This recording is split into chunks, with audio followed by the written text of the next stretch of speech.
دوستو دنیا میں ایک ایسا ملک بھی ہے جس کی تقریباً 1/3 حصہ سمندر سے واپس لیا گیا ہے،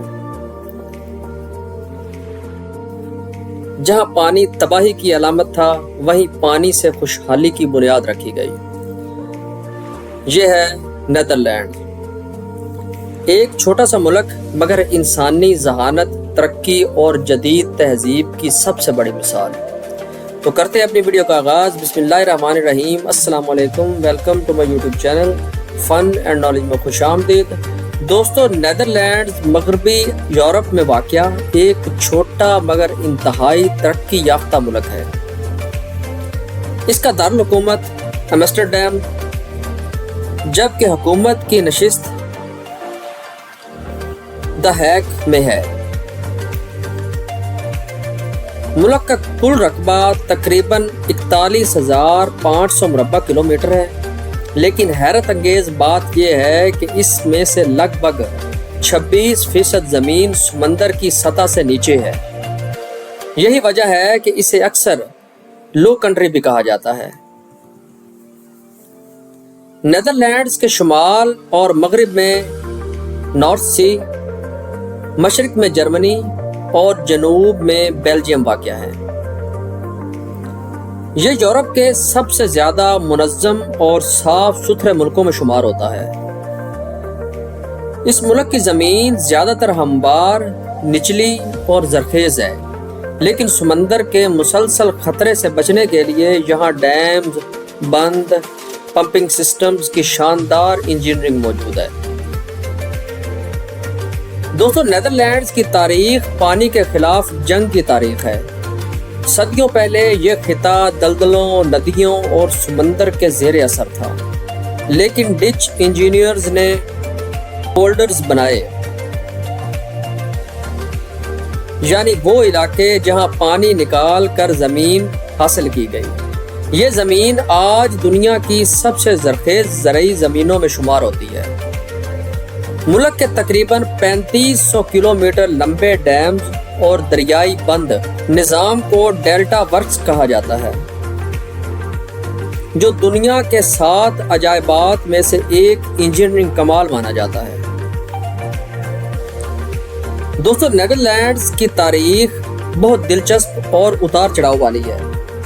قدیم زمانے میں یہ خطہ رومی سلطنت کے زیر اثر تھا، پھر میڈیکل ایجز میں یہاں مختلف ڈچ ریاستیں قائم ہوئیں۔ 16ویں صدی میں یہ علاقہ اسپین کے زیر قبضہ آیا، لیکن ولیم آف اورنج کی قیادت میں ڈچ عوام نے آزادی حاصل کی اور 1581 میں ڈچ ریپبلک قائم ہوئی، جو اس وقت دنیا کی ایک طاقتور بحری ریاست بن گئی۔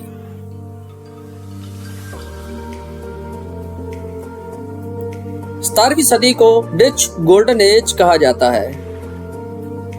اس دور میں نیدرلینڈز نے سمندری تجارت، بینکنگ، سائنس اور فنون لطیفہ میں کمال حاصل کیا۔ مشہور مصور ریمبرینڈ اور ورمیر اسی دور کے ہیں۔ دوستو ڈچ سلطنت نے اپنی تجارت اور بحری طاقت کے زور پر دنیا بھر میں نو آبادیاتی نظام قائم کیا۔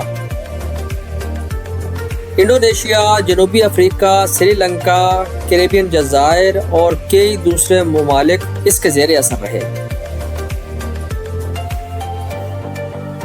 ڈچ ایسٹ انڈیا کمپنی دنیا کی پہلی باقاعدہ ملٹی نیشنل کمپنی سمجھی جاتی ہے، جس نے عالمی تجارت اور سرمایہ کاری کا نیا دور شروع کیا۔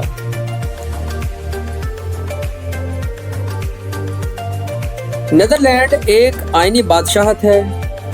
موجودہ بادشاہ ولیم الیگزینڈر ہے۔ یہاں کی پارلیمنٹ 2 ایوانوں پر مشتمل ہے اور ملک کا نظام دنیا کے شفاف ترین نظاموں میں سے ہے۔ نیدرلینڈ کی معیشت حیران کن طور پر مضبوط ہے۔ 2025 تک اس کا GDP تقریباً 1.2 ٹریلین امریکی ڈالر کے قریب ہے۔ اس کی آبادی صرف 1.80 کروڑ کے لگ بھگ ہے، مگر برآمدات کے لحاظ سے یہ دنیا کے ٹاپ 10 ایکسپورٹرز میں شامل ہے۔ سب سے زیادہ برآمدات مشینری اور الیکٹرانک سامان، زراعتی مصنوعات خاص طور پر پھول، دودھ، پنیر، سبزیاں وغیرہ، کیمیکل اور پیٹرولیم مصنوعات، یہ دنیا کا دوسرا سب سے بڑا زرعی برآمد کنندہ ہے۔ حالانکہ اس کا رقبہ پاکستان کے پنجاب کے ایک حصے سے بھی کم ہے۔ دنیا کے مشہور ترین ٹیولپ پھول نیدرلینڈز سے ہی آتے ہیں۔ ہر سال کروڑوں پھول دنیا بھر کو برآمد کیے جاتے ہیں۔ کیوکنہاف گارڈن، جو دنیا کا سب سے بڑا پھولوں کا باغ ہے، یہی واقع ہے، جس سے دنیا کا بہارستان بھی کہا جاتا ہے۔ دوستو، نیدرلینڈز تعلیم کے میدان میں بھی سبقت رکھتا ہے۔ اس ملک کی لٹریسی ریٹ 99% کے قریب ہے، اور یہاں کی یونیورسٹی آف ایمسٹرڈیم دنیا کی بہترین یونیورسٹیوں میں شمار ہوتی ہے۔ یہ وہ ملک ہے جہاں گاڑیوں سے زیادہ سائیکلیں ہیں۔ تقریباً 1 کروڑ 70 لاکھ لوگ اور 2 کروڑ 30 لاکھ سائیکلیں ہیں۔ یہاں سائیکلنگ صرف شوق نہیں بلکہ زندگی کا حصہ ہے۔ ایمسٹرڈیم جیسے شہر سائیکلوں کے جنت سمجھے جاتے ہیں۔ دوستو، نیدرلینڈز ماحولیاتی تبدیلیوں کے خلاف لڑنے والا صف اول کا ملک ہے۔ یہاں floating houses, green energy farms اور سمارٹ واٹر سسٹمز بنائے گئے ہیں تاکہ بڑھتے ہوئے سمندری خطرات سے نپٹا جا سکے۔ یہ دنیا کے ان چند ممالک میں سے ہے جو نیٹ زیرو کاربن ایمیشن کا ہدف 2050 تک حاصل کرنے کی کوشش کر رہے ہیں۔ یہ ملک آزادی اظہار، انسانی حقوق اور برداشت کے حوالے سے سب سے آگے ہے۔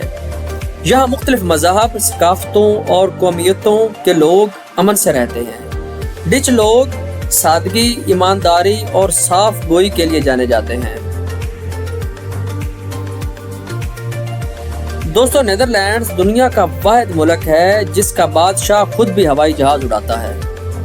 یہاں جیلوں کی کمی ہے۔ کئی پرانی جیلیں، ہوٹل یا اسکولز بنا دی گئی ہیں۔ ملک کے 25% حصے کی بلندی سمندر سے نیچے ہے۔ یہاں دنیا کے سب سے اونچے لوگ رہتے ہیں۔ مردوں کا اوسط قد تقریباً 6 فٹ تک ہے۔ دوستو، یہاں کی 60% آبادی ایسے علاقوں میں رہتی ہے جو سیلاب کے خطرے میں آتے ہیں۔ یہی وجہ ہے کہ ملک کی حفاظت کے لیے یہاں ایک بہت بڑا نظام بنایا گیا ہے جسے ڈیلٹا ورکس کہا جاتا ہے۔ یہ ڈیمز، بند، گیٹس، واٹر پمپنگ اسٹیشنز اور سمندری دیواروں پر مشتمل ہے۔ یہ دنیا کا سب سے جدید فلڈ کنٹرول سسٹم ہے اور اقوام متحدہ نے اسے modern engineering wonder of the world قرار دیا ہے۔ اگر کسی بڑی قدرتی آفت جیسے زلزلہ یا غیر معمولی طوفانی لہروں کی وجہ سے یہ بند ٹوٹ جائیں یا سسٹمز ناکام ہو جائیں تو ایمسٹرڈیم، روٹرڈیم اور دا ہیگ جیسے شہر مکمل طور پر زیر آب آ سکتے ہیں۔ ملک کے تقریباً 60 لاکھ لوگ براہ راست خطرے میں ہوں گے۔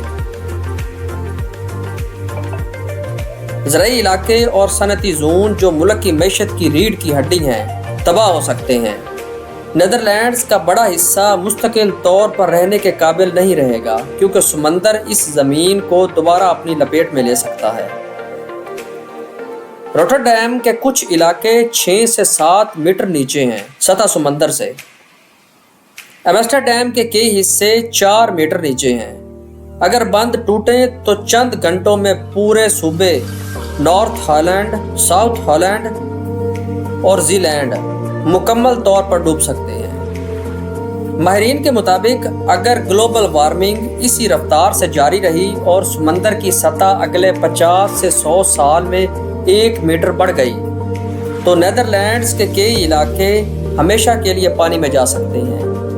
اسی لیے یہاں کے سائنسدان اور انجینئرز کہتے ہیں if we stop fighting the sea we stop existing، یعنی اگر ہم سمندر سے لڑنا چھوڑ دیں تو ہم زندہ رہنا چھوڑ دیں۔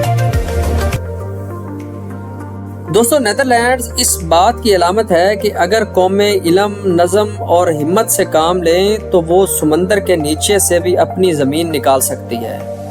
یہ چھوٹا سا ملک دنیا کو یہ سبق دیتا ہے کہ ترقی وسائل سے نہیں بلکہ عزم اور ذہانت سے حاصل کی جاتی ہے۔